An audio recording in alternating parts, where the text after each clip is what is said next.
அட உண்மையிலேயே 1526 ஒரு கோயிலை இடித்துத்தான் மசூதியை கட்டினார் ஒரு வாதத்துக்கு உண்மையே வச்சுக்கிட்டா கூட அப்படி ஒண்ணும் கிடையாது, வரலாற்று குறிப்பு இல்ல.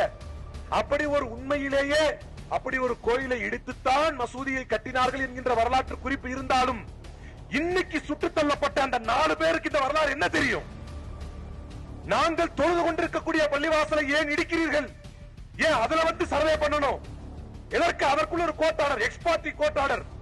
மஸ்ஜித் கமிட்டி அதுல பார்ட்டியா சேர்த்து அதுல அவங்க ரெப்ரசென்ட் பண்றதுக்கான வாய்ப்பே தராமல் பிளேசஸ் ஆஃப் வர்ஷிப் ஆக்ட் 1991 படி நீங்கள் ஏற்கனவே இருக்கக்கூடிய ஒரு மத ஆலயத்தை மாற்ற முடியாது என்று இருந்த போதும் உச்சநீதிமன்றத்தில் இந்த சர்வே பண்ணா என்ன தப்புன்னு கடந்த காலத்தில் சந்திரசூட் கேள்வி கேட்டு இன்னைக்கு அதுக்குள்ள பூந்து சர்வே பண்ணுங்க, மசூதி கீழே என்ன இருக்குது, அந்த மசூதியுடைய கீழே அதனுடைய நிலத்துக்கு கீழே என்ன இருக்குது, அதுல கோயிலுடைய நிலம் இருக்க வாய்ப்பு இருக்கா என்றெல்லாம் ஆய்வு செய்து எண்ணத்தை கிழிக்க போகிறீர்கள். நாளைக்கு இதே